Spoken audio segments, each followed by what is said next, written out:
This video covers the process of rendering in Keyshot. You'll learn how to export from Rhino, how to use various realistic materials in Keyshot and map them correctly onto your 3D models, how to work with cameras, use different backgrounds, and change the lighting to get the results you're after. I've been using Keyshot for about 10 years to render images and videos for my digital sculpture projects. Every time I use Keyshot, I'm surprised by how crisp and realistic its renders are. The Keyshot library has many of the materials I need, and it's easy to add my own custom diffuse and normal maps when the situation calls for it. I find that Keyshot's real-time rendering and simple drag and drop interface help me get professional results quickly without a steep learning curve. To download the exercise file, follow the link in the description. When you first open the Rhino exercise file, it should look like this. So you can see on the front edge, I have the width of the model. It's 184 inches. So that translates to about 15 feet, which is fairly close to what we would find in a real world room like this.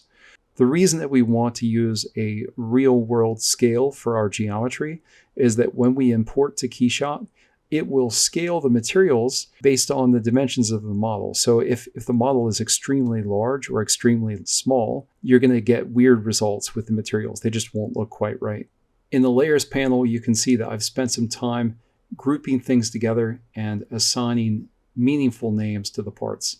Now, the reason I did this is because when we get into Keyshot, the layer names will show up there in the scene tree.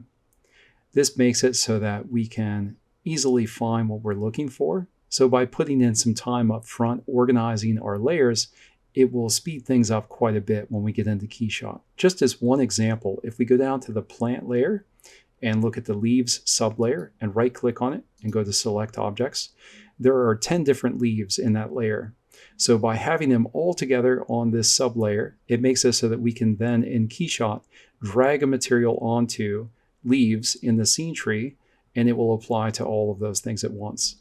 Under table, we have two sublayers, one for upper and one for lower. It's set up this way because I plan to use a wood material for the entire table, but I know from experience that I'll need the grain pattern to run from left to right on the upper parts and from top to bottom on the lower parts. Let's zoom in and look at this thing on the table that I'm calling a light ball. And the thing I want to mention about this is that the upper part of this sphere, I want to make a glass material, and the lower part, I want to make a translucent plastic. So I had to break those parts up into two different pieces of geometry so that I would be able to assign the materials independently to the top and bottom. Before we export our model, we'll want to add a background image for our landscape. So let's zoom back some, and let's double click on landscape in the layer panel to make that our active layer. And then we'll run the picture command and then navigate to where your downloaded exercise file is and open the forest image. And let's just put this on the ground plane for now. And then we can scoot it back to be behind our model. We'll rotate it up. And I think we need to scale it up a bit more, maybe something like that. We can always adjust it in Keyshot if we need to. A final thing we need to check before we move into Keyshot is that all of the sub-D surfaces need to be converted to NURBS. And this potted plant in the corner initially looked like this because I built the leaves with sub-D. And if we were to fail to convert these to NURBS, they would still look blocky like this after we import them to Keyshot. So we can just select them, go to the sub-D panel up top, and then click on this button, Convert Object to NURBS. It used to be that if your project was saved out in wireframe or rendered mode or something like that, that Keyshot would have trouble importing the geometry correctly. So I'm in the habit of saving in shaded mode, and to save this out, all we have to do is go to Save As, and then save it as a Rhino file in 3DM format. Once we open Keyshot, we can then click on the Import button at the bottom, locate our Rhino file and open it. And for the Scene section of the context menu, I would just keep this as default. And I would keep the position relative to native origin and set the up orientation as Z. I don't recommend centering the geometry or snapping the ground because that will move your project in space. And that gets to be an issue if you re-import any new geometry. It will then not line up with everything else. So we'll import the NURBS data. We'll keep these boxes checked under environment and camera, and we will unlink the materials by layer and import. There will be some errors here. These apply to some things I was not able to get rid of in the block manager, so this is nothing to worry about. We'll just close this out. After the import, the geometry will probably show up all black like this. We can change it to a gray material that is easier to see. To do that, we'll need to open the library window, which will appear on the left, and then open the project window that will appear on the right. And then on the left-hand side in the library, let's go to the Materials tab, and then go down to the Miscellaneous section and locate the matte gray material. Now on the right-hand side in the project window, we'll go to the Scene Tree tab, which is just called Scene here, and we'll find the file that we imported, and that shows up under the Model Sets section. What we'll do is grab the matte gray material and drag it all the way over to the Scene Tree and drop it on our file. In this case, it's called Keyshot Exercise 13, and that will change everything to matte gray.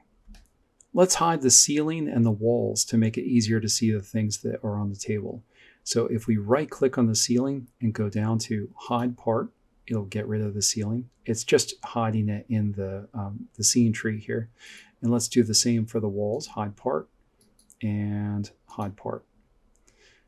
Now, to get around in Keyshot, we can hold the left mouse button down and drag to orbit.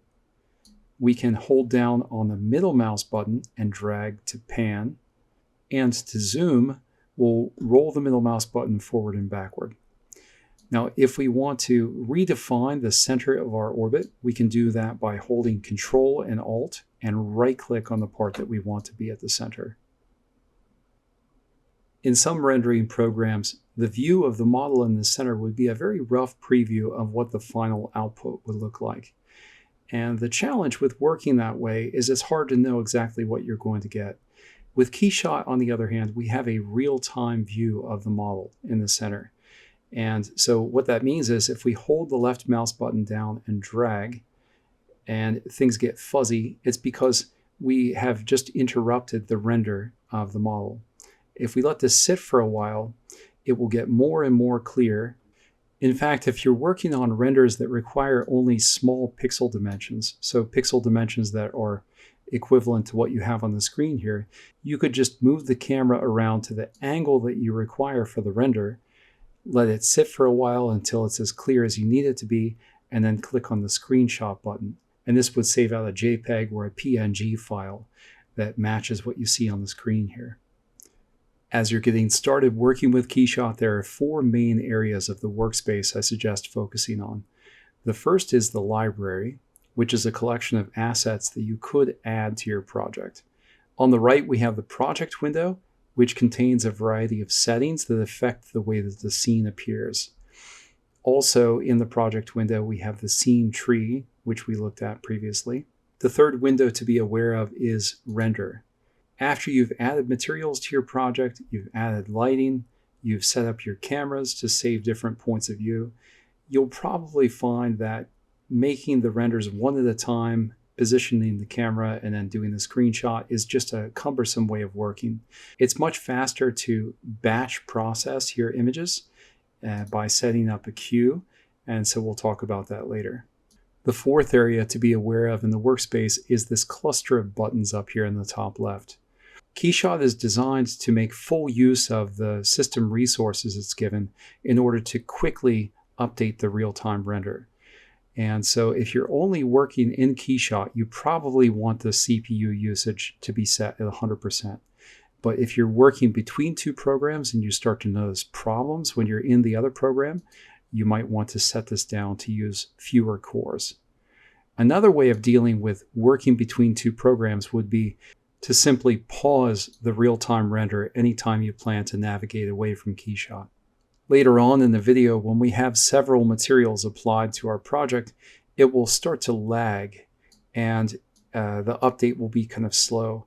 And so one of the ways that we can deal with that is by turning on performance mode. And this gives us a simplified and faster render of the model. If you have a good graphics card, I recommend turning on GPU. That will let Keyshot use those resources to speed up the render. Another setting I recommend turning on up here is denoise. That will normally give a cleaner render. Let's talk more about the scene tree. When we imported our Rhino file, our layers became groups. Expand this out and look at the sub areas. There's the ceiling that we hid before. We could add a new group if we want. So if we go up to where it says Keyshot Exercise 13, that top layer of the model set, and right click on it, we could go down to Add Subgroup. And there's a warning here about how this will affect the hierarchy. We'll just go ahead and continue. And let's just call this Test. So now we've created a new group. And if we wanted to, for example, move some of these items onto that new group, we could do that just by dragging those up.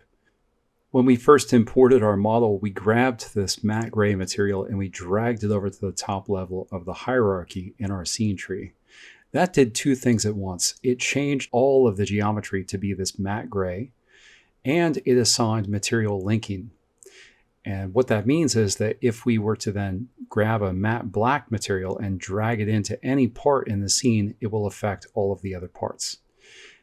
And I recommend turning the material linking of all of these parts off now that we've finished the initial assignment to gray. The way that we can do that is by clicking on the top level and then hold Shift and click on the bottom, and then right click and go to Material, Unlink Material.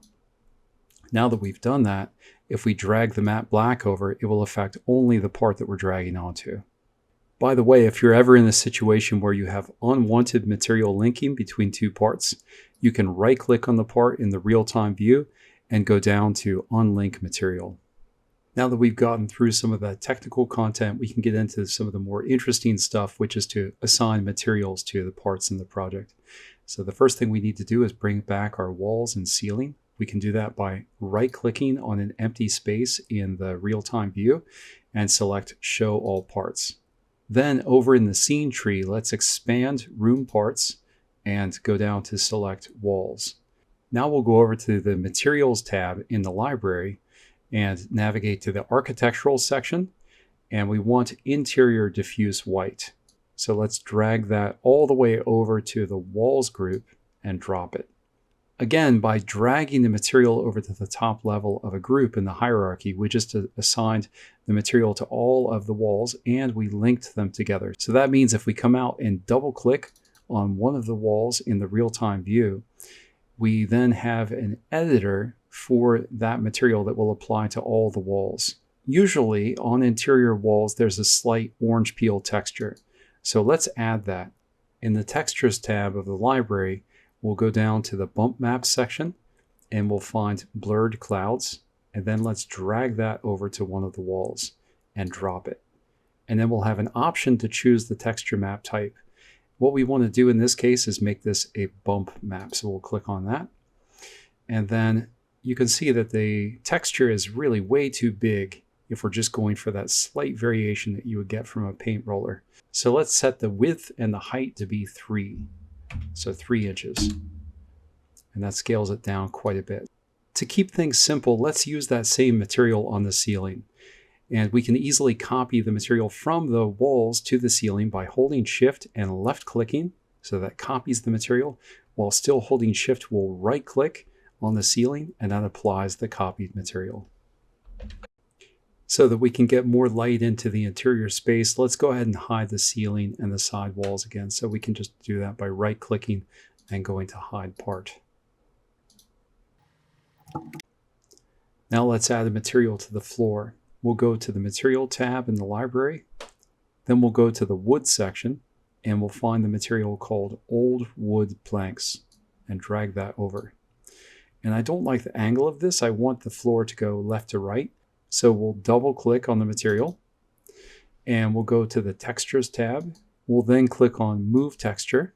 And then in the Context menu, we'll center on Part to bring the widget down to the floor level. and then we can just rotate this around 90 degrees. I'll hold Shift to constrain to 15-degree increments, and when it gets to that full rotation, 90 degrees, we'll click on the green check mark. Now that we've made that rotation, notice that the angle is set to 90 degrees. Now before we move on, I want to just check and make sure that the bump map also updated, because I had an issue yesterday when I was testing this where the bump map didn't sync with the floor. The way that we can check this is by holding Control and Alt and right-clicking on the floor to make that the center of our orbit. And then let's change our angle to be something more like this. And yeah, we can see that there is a problem. The bump map is going this way. So we need to change that. Let's click on bump, and then let's change the angle to 90 and see if it updates. No, it didn't work. So we'll have to use the move texture button again. And again, we'll center on part, and we'll rotate this 90 degrees. And that looks fine. I think this material is too small, so I want to make it a bit larger before we move on. So with bump still selected, we'll go down to where the width and height are set, and let's set these to both be 30. Okay, 30 inches, and then we'll click on diffuse and set this to 30 as well. Now let's set up our landscape in the background. So we'll zoom back some, and we can just double click on this plane, and we want to go to the textures panel and then click on color, and we'll find our forest image and open it. Now, because of the way that we did our picture frame in Rhino, and that determined the UVs for this plane, it should come up looking like this, where it scales to be exactly the width and height of the provided plane. But there could be a situation in a future project where if you add a plane in Keyshot and then add a color map to it, the dimensions of the image don't quite match up to that plane. So in that case, you would need to adjust the sliders to get your image to match the provided plane. Currently, we have a diffuse material type for this plane, but in a real-world situation, light would come down from the sky and bounce off of the trees and come in through the window, so that the landscape would be slightly glowing. It would be emissive. Let's change this to emissive by going down to this option here, and let's set the intensity to 2. Now we'll zoom in on the window. So again, I'll Control Alt right click to put it at the center of the orbit, and then just zoom in here. And let's navigate to the glass section in the materials area and find glass basic white, this one, and drop that there. Now let's make these couple of planes into lights. So we'll go into the material tab, go to the light section, and then we want to find the one that is called Area Light 1200 Lumen Warm. You don't want the one that is called Area Light 1200 Lumen Pulse Warm. So in this case, it's the second row, second column. We'll drop that onto the one on the left and then double click on it. And let's set the power to 10,000 lumens. And then for the right plane, we'll use the Area Light 1200 Lumen Cool. So we'll drop that on. Let's double click on it, and we'll set the lumens to 5,000. And there is another change I'd like to make to these lights before we move on. While this is selected, let's uncheck the visible to camera box here. We'll do the same thing for the left one. This will make it easier for us to create the renders without the planes blocking the camera.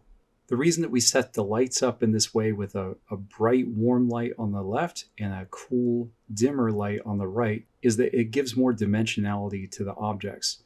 It makes it so that we have warm highlights on the left and we have cool shadows on the right.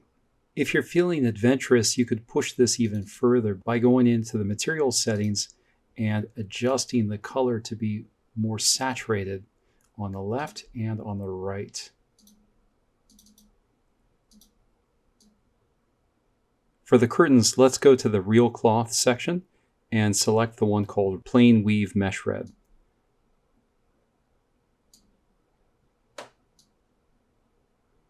Now let's zoom in on the curtain rod, and we'll find curtain rod in the scene tree under room parts.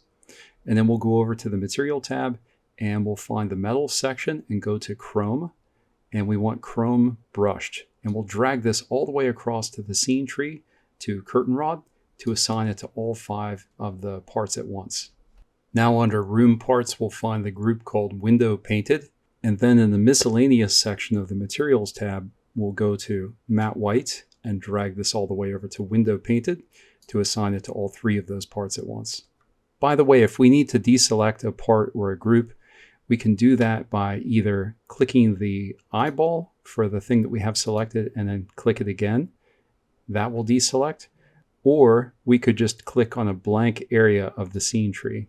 Now we'll work on the items in the table, starting with this sculpture in the back. Let's go to the metal material section and then to nickel. And we want the one called nickel rough 10mm circular mesh. We'll drag that onto the top part of the sculpture. Watch out for the light. And then we want to find the one just called nickel rough for the bottom. I'm trying to make sure that we're using a variety of materials. So let's now go to this stone section and we'll use some of these on the blocks. So we'll go to granite cool white and put that on one of the blocks. Let's also use granite tombstone. And finally, marble black. Now we'll go to the architectural section and let's use asphalt and gravel red displace.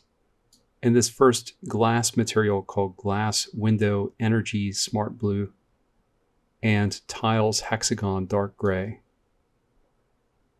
Finally, let's go to the liquids section and choose one of these. I'll use cloudy energy drink. Let's give this weird blobby donut thing an appropriately weird texture. I'll go to the translucent section and find human skin porcelain. Now let's go to the scattering medium section and we'll orbit over to look at the pyramid. And let's choose the one called scattering medium sponge.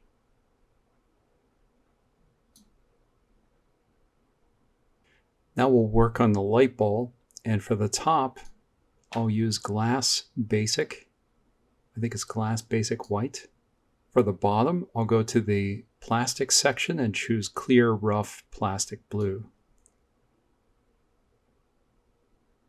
Because the spring is inside of the other parts, I'm going to access it through the scene tree. So we'll go to the on table section and go down to where light ball is listed. And then we want the group called spring. Because I know that the material I want is called rusty, I'll just search for that at the top. And then we'll drag that over to the scene tree. Finally, there's a light bulb group called glowing sphere. So let's go to the light section and choose area light 1200 lumen neutral and drag that over to that glowing sphere group. Now let's work on the table. I'll Control Alt right click and then orbit up and zoom back a bit. Now let's find the table section of the scene tree. Then we'll go over to the materials tab and find the wood section. And let's get ash and drag that over to the top level of the table group. That applies the material to both the lower and upper part of the table. Because the grain is not running the way I want it to, we'll need to adjust both parts. In the scene tree, let's expand the table group, then expand lower and expand upper, and then shift select everything, and then right click and go to material, unlink material. And then for the lower parts, we'll click on the topmost lower part, and then hold shift and click on the lowest most lower part, and right click, go to material, link material. And we'll do the same thing for the upper part. We'll just select these two, right click, go to material and link material. So by doing those steps, we broke the material linking between the upper and lower parts. And then we made it so that all the lower parts are linked together and that the two upper parts are linked together. So now all we have to do is double click on one of the table legs, go to textures, and then click on move texture. In the context menu, click on Center on Part. Looks like we'll have to move over a bit. We'll rotate this 90 degrees. Again, I'm holding Shift to constrain to 15-degree increments. And we can click the green checkbox to accept that rotation, and it applied to all 4 of the table legs. And then we'll double click on the top of the table to get that material and go to the Textures panel on the right, select Move Texture, and then click in the context menu on Center on Part, and then let's rotate this 90 degrees. Again, I'm holding Shift to constrain to 15-degree increments, and we'll click on the green checkbox to complete that rotation. We should pause here to say a little bit about texture mapping types. The simplest kind of texture mapping that we can do in Keyshot is called planar mapping. So when we used the forest image that was behind the plane on our scene, we were just projecting a 2-dimensional image onto a plane that has width and height. It's a very simple form of texture mapping. If you search the web for Keyshot mapping types, you can find this page that shows an example of what planar mapping looks like. So this is the image that is thrown onto the object. If we scroll down, the next more complicated version of texture mapping is box mapping.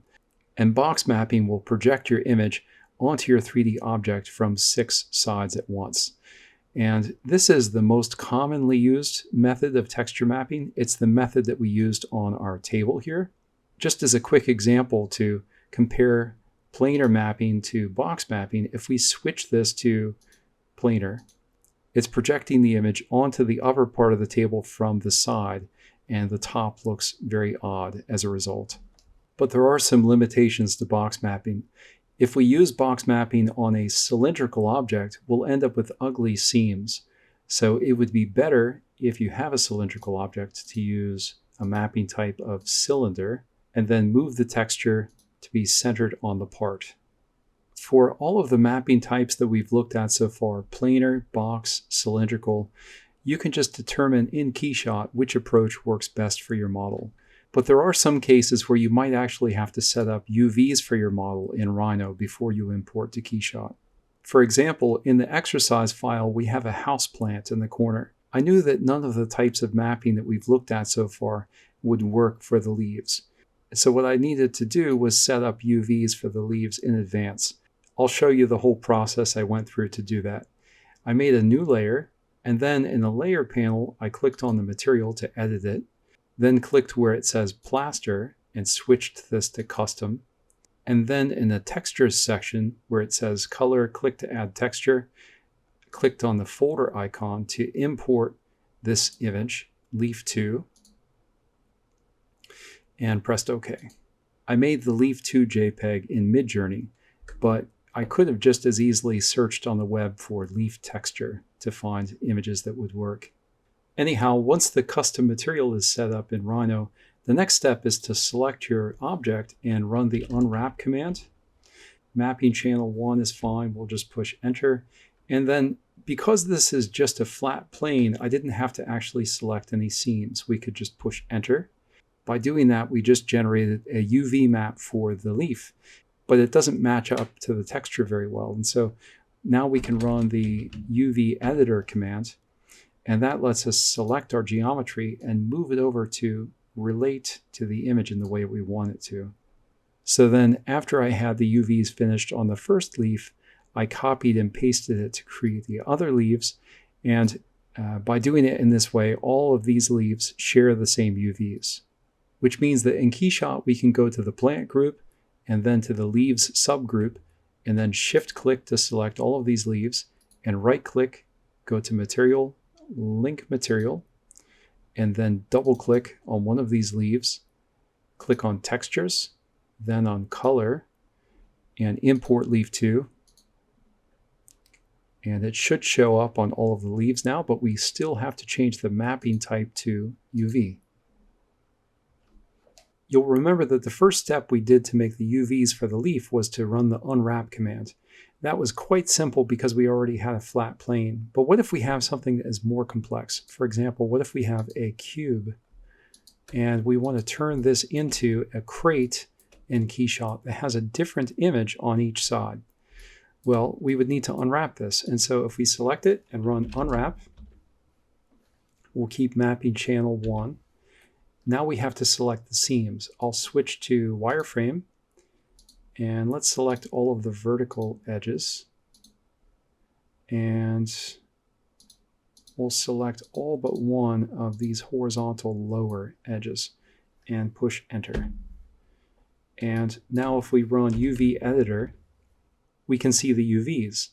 And you'll remember when we got to this stage with the leaf, we had our leaf texture in here so that we were able to line up the UVs with the image. So to make this work, we would need to then go out to the web and find a JPEG that we can use, or create our own in Photoshop and bring that into Rhino and turn that into a material so that we could then rotate this and match it up to that image. UV mapping can get pretty complicated, and for more challenging problems, I usually use ZBrush. But now that we've talked about some of the basics involved with UV mapping, let's return to adding materials to our scene. Let's go to the Material tab, navigate down to Fuzz, and select Long Grass Healthy Fuzz, and drag that onto the dirt part of the plant. You could go in and adjust the settings for this if you want to vary the length of the grass or anything like that. But we'll go ahead and move on to the stem next. I've linked these two parts of the stem together. Let's double click on them. And at a minimum, we could change this to a brown color, something about like that. This doesn't look real at all because it doesn't have a texture. It doesn't have any kind of surface irregularities like we would find on a real plant. So if we go over to the Texture tab, we have a collection of 2D images that can be used to give some variety. And if we go to the Bump Maps section and choose Crackle and drag that over onto the stem, we'll then be able to choose what type of texture map type we want. Let's use color in this case. And over on the right, let's go to the Properties tab and expand the color section and blend this with that brown that we assigned first. This looks better than before because we now have a crackle coloration across the surface that helps to give more variety. But on a stem in real life, we would expect to see more actual three-dimensional deformation. We could have in Rhino added some actual 3D variation to the surface, but that can be kind of costly in terms of time spent and in terms of the amount of system resources that are needed for the rendering. And so for that reason, I think it's better to use either a bump map or a normal map to give some sense of surface variation. Bump maps are black and white images that can be applied to the model just like a color map, and the impact they have is that the light areas will appear to be higher while the dark areas will appear to be lower. Normal maps have a similar effect, but they tend to be a little bit more convincing. So in the library, let's go to the Texture tab and then go down to the Bump Map section and choose Gravel Normal, and we'll drag that over to the stem and choose Bump. And there is one final thing we should check here. We know that this is a normal map because it is blue and red like this. And the normal maps always go on the Bump tab here. But we also do need to scroll down and just make sure that Keyshot understands that it is a normal map. Otherwise, we can get some weird results. And it has a subtle effect in this case. If we zoom in on this area a little bit, we can get a better sense of how it's impacting the appearance. We could potentially turn up the bump height if we want to make its effect a little bit stronger. And if we go back to show the color, we can see then how the crackle color map works together with the bump map. For the leaves, we can create a bump map that matches exactly the color map that's already on there. The easiest way of doing this is to go online and search for normal map generator. And there are plenty of online platforms that you can use. I'm not sure how quickly these may change, so I'm not going to endorse a particular one, but using one of those programs, I created a normal map that is called Leaf 2 Normal. So we'll open that. Just to make it so that you can see the effect of the normal map alone, let's hide the color map temporarily. And zooming in, this is the effect that the normal map is having on the leaf. I think that the bump height is not significant enough, so let's set this up to 3. And know also that if your normal map ever comes in inverted, so that the high areas are low. You can change this to a negative value too, so -3 could work in this case. For the pot on the potted plant, I wanted to make my own custom material, and I ran into a problem that I think is interesting that's worth sharing here. So let's grab the matte gray material and drag it onto the pot to reset this, and let's not link it with the other materials. And then we'll double click on it and go to the textures panel on the right. And under color map, let's select this terracotta that I created in Midjourney.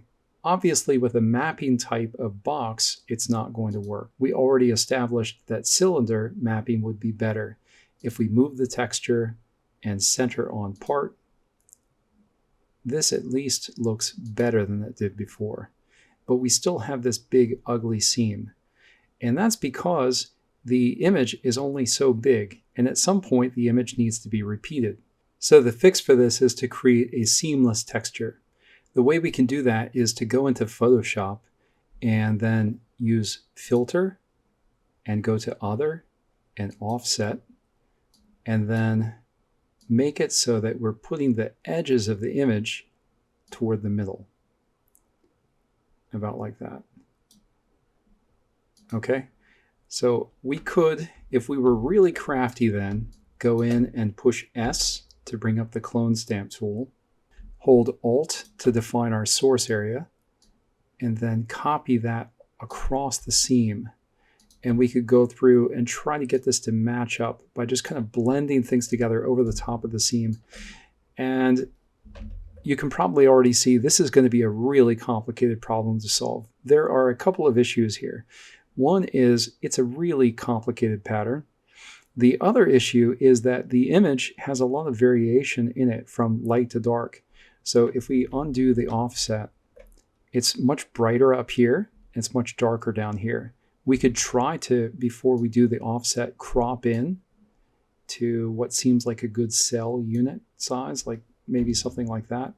But even still, there's variation here where this is much brighter up in the top right.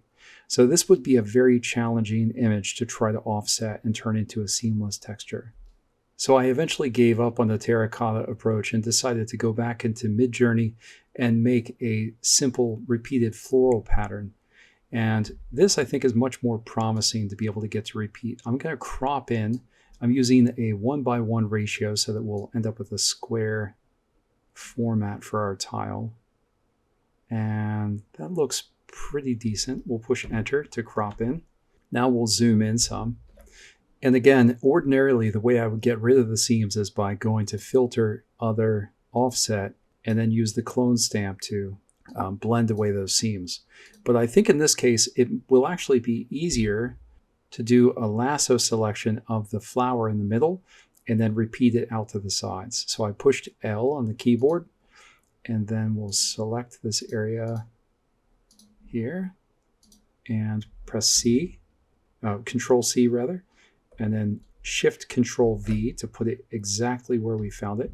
And we'll push V then to grab that copy and move it over here. And what I'm trying to do here is just line it up so that it looks like it is exactly diagonal to the first. And we'll push Control V to paste again. Let's move this one over to match up. And again, Control V and move this one over.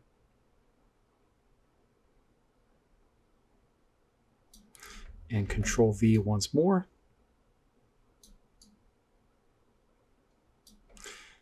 And now what we need to do is merge all of these layers down to one. So I'll go to the top layer and push Control E several times to flatten this out. And then we can go to Filter, Other, Offset again.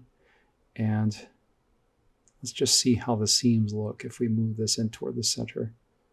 323 appears to be about the cell size. And there are some irregularities that we could work out if we wanted to. We could go in with a clone stamp and choose our source area and paint out the seams. We could get rid of all of these seams along this edge here. But I think that this is going to be close enough to work for our purposes. So I'm going to go ahead and save this out as a JPEG. Now we'll go ahead and swap out the terracotta PNG with the one that we just created. And it's called embossed pattern fixed. Okay, and we've already set this up to use cylindrical mapping, so that's good. We need to change the scale of it slightly. We'll set the width and the height to 3 inches. That makes it quite a bit smaller. Actually, that looks too small. Let me try 5. I think that's a bit better. And let's bring in our bump map too. This is going to be called embossed pattern fixed normal. And let's hide the color map for a second so we can see just what the normal map is doing. And I'll zoom in a bit. I wouldn't normally turn the bump height up so high, but in this case, because the normal map is so subtle, I've decided to turn the bump height up to 100. Now that we've finished adding all of the materials, it looks like the landscape out back is too big. I'm going to scoot it back so that it appears smaller through the view of the window. We can do that by right-clicking on the landscape and then go down to Move Part.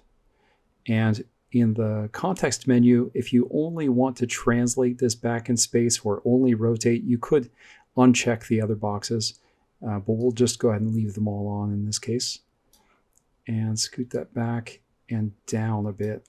Now let's take a look at some of the other assets available in the library. If we zoom back really far, we'll see that we are actually inside of a giant sphere. This sphere is actually an environment that is casting light onto our model. And we have different options that we can choose from in the library. So if we go to the Environment tab, we could drag this Materials 4K one on, or this one, Overhead Array 4K, or Zebra Stripes Horizontal. And there are many others that look like lighting studios. On the other hand, we could choose an outdoor environment. And we have a lot of different options here. Normally, though, for a basic scene, I would just work with the startup environment. I also want to point out while we're here, we can change the angle of the environment by holding Control and dragging. Two obvious reasons that you might want to rotate the environment is if it's visible in the background, or if you need to change the way that the lighting appears on your objects. Here I've hidden those couple of planar lights that we created at the beginning of the video, and I'm holding Control and dragging to the right in order to show how the lighting is changing as the environment gets rotated around. In the library, we also have backplates, which are images that can be brought in to go behind your render. So if you, for example, didn't want to use this landscape image and instead wanted this table to appear like it's outside at a construction site, this image could be used. I don't tend to use backplates very often. I prefer to use images that I bring in and put on planes like this, just because I find it gives me more control. Now, if you do bring a backplate in and decide that you don't want to use it anymore, you would need to go over to the right to the project window and go to the Environment tab and go down to the section for background and uncheck backplate image. We would instead click on Lighting Environment to set it back how it was. While we're here looking in the Environment tab, let's check out the HDRI editor. Now, the primary way that I've used this before is when I've wanted to brighten up part of my model. Sometimes instead of adding my own custom lights on planes like we've done here, I have just created pins. And a pin is basically a way of defining an area of extra light on the environment. Let's go back to the basic settings for the environment. And if you need to ever change the brightness of the environment, you can do that. So for example, if we want this to look more like an evening scene, we could set the brightness down to 0.25. And now we will be relying more on those lights that we created. Or by changing the size of the environment, it would make the sphere larger or smaller. Or we could set the height of it here. Or if you were to drag on rotation here, it would do the same thing as it did before when we Control left dragged in the real-time view. And we could use a custom color as our background, so we could set this to bright red if we want, or any other color. For this particular model, it doesn't really make sense for us to have ground shadows. I'm going to uncheck this box, And there are other ground settings that you could use if you didn't bring in your own floor from your CAD program. Now in the project window, let's click on the image tab. And there are many settings here that you could play with, but I'll just show you the one that I adjust the most. If I'm working on a render that will be vertically oriented, I might change the height and width ratio up here. If we go to the lighting tab of the project window, we can look at some of the other lighting presets that are available. Right now we're set to basic, which I think is fine for the purposes of this tutorial. But as you continue to learn about Keyshot, especially if you're doing specialized things with renders of jewelry or interior spaces, you might want to go on Keyshot's website and learn more about how the lighting schemes will impact the view of the model. When setting up for renders, it can take a long time to get the camera positioned exactly how we want it and get its settings dialed in. And for that reason, it's very helpful to be able to save cameras. So if you go into the project window and then to the camera tab, we have a way here of adding a new camera. So if we click on this button, it adds a new camera. We can even name it example 1, and then we can lock that camera. That makes it so that we can't move at all while that camera is active. And so if we want to move again, we go back to free camera, and then we can reposition our point of view and find a different angle that we want to save. And then again, we can add a new camera, name it, and lock it. In the lower area here, we can go into the lens settings. Something that I adjust a lot is the perspective or focal length. And this works just like a real world camera. So if you go far to the left, it gives you more of a fisheye lens. And more to the right, it's more of an orthographic view. Once you've created some cameras, you can then click on the render button down here. And there are many settings here. I'll just show you the few that I would play with to get started. Let's change the width to be a bit larger than 800. And that will automatically set the height to be proportional to what we have here. And then we can go to options.